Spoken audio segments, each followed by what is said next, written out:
আসসালামু আলা রাসূলিল্লাহ ওয়া আলা আলিহি ওয়া সাহবিহি আজমাইন।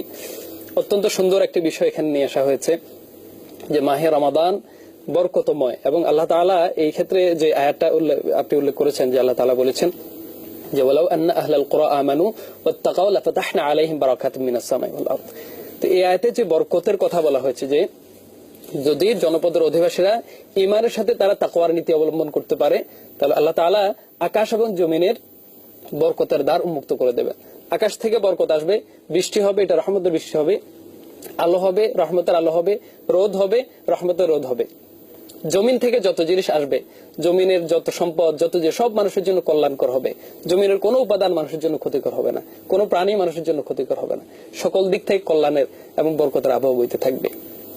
এবং রমাদান যে আসলে বরকতে ভরা, এক্ষেত্রে অনেক হাদিস আছে। আল্লাহ রাসূল সাল্লাল্লাহু আলাইহি ওয়াসাল্লাম বলেছেন যে আতাকুম রমাদান শাহরুম মুবারাক, তোমাদের কাছে রমাদান এসেছে, এটা একটা বরকতময় মাস। এজন্যই যারাই বরকত চায়, কল্যাণ চায়, ভালো চায়, প্রতি রমাদানের রাতে তাদেরকে আকাশ থেকে একজন আহ্বানকারী ডাকতে থাকে, ইয়া বাগিয়াল খাইরে আকবিল, হে কল্যাণের প্রত্যাশীরা তোমরা এগিয়ে যাও, অগ্রসর হও। তোমার কাজের মাধ্যমে, আমলের মাধ্যমে, ভালো কাজ করে, আল্লাহর পথে দান সদকা করে, নফল ইবাদত করে, কোরআন তেলাওয়াত করে তুমি বরকতের পথে এগিয়ে যাও। আর ওয়া বাগিয়াল শাররি আকসির, হে অকল্যাণের প্রত্যাশী তুমি থেমে যাও, তুমি স্টপ হয়ে যাও, তুমি সামনে এগোবে না। রমাদান এসেছে বরকতের জন্য, কল্যাণের জন্য, অকল্যাণের জন্য আসে নাই, এবং মানুষের জন্য যেটা ক্ষতিকর এটার জন্য আসেনি। অনেক ধন্যবাদ আপনাকে।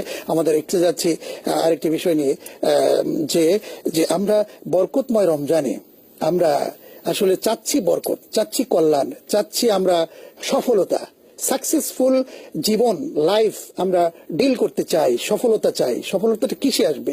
এই যে বরকতটা কিসে আসবে? এর মাধ্যমটা তো কোরআন। কেন আমরা সত্যিকার অর্থে কোরআন অধ্যয়ন করতে পারছি না, বা কোরআন অনুযায়ী আমরা জীবন পরিচালনা করতে পারছি না?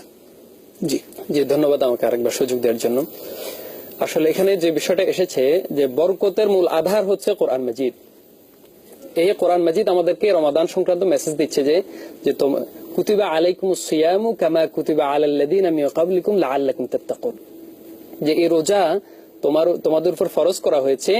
এটা ফরজ ছিল পূর্ববর্তী সকল উম্মতের উপরে, আর উদ্দেশ্য হচ্ছে যেন তোমরা তাকওয়ার চর্চা করতে পারো, তাকওয়ার নীতি অবলম্বন করতে পারো।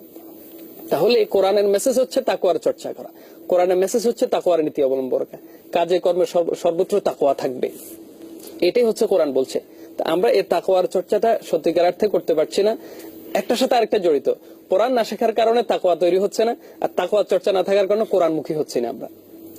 এই জন্য তো কোরআন আমাদেরকে বলছে যে তাকওয়ার নীতি অবলম্বন করে সামনে আগানোর জন্য। আর তাকওয়াটা হচ্ছে সেটা আল্লাহ তাআলা, আল্লাহ রাসূল সাল্লাল্লাহু আলাইহি ওয়াসাল্লামের অসংখ্য হাদিসের মাধ্যমে তাকওয়ার বিশ্লেষণ এসেছে। কোরআনে অনেক তাকওয়ার গুরুত্ব, ফাদাইল বর্ণনা করা হয়েছে। আপনি যেটা বলতে চাচ্ছেন, তাকওয়ার ডেফিনিশন তো অনেক রয়েছে, অর্থাৎ তাকওয়া অর্জন করতে পারলেই দুনিয়াবি সফলতা মানুষ পেয়ে যাবে। এবং এই সফলতা, যেমন আগের আয়াতটি আপনি পরিবেশন করেছেন যে আকাশ এবং জমিনের সমস্ত সম্পদ এবং বরকতের দরজা আল্লাহ খুলে দেবেন। যেমন খনিজ সম্পদ বাংলাদেশে কিন্তু রয়েছে, মাটির নিচ থেকে আল্লাহ তাআলা ইচ্ছে করলে তেল বের করে দিতে পারেন। আমাদের গ্যাস সম্পদ রয়েছে, এগুলি কিন্তু বরকত। এরপরে রয়েছে আরো অসংখ্য সম্পদ রয়েছে আল্লাহ তাআলা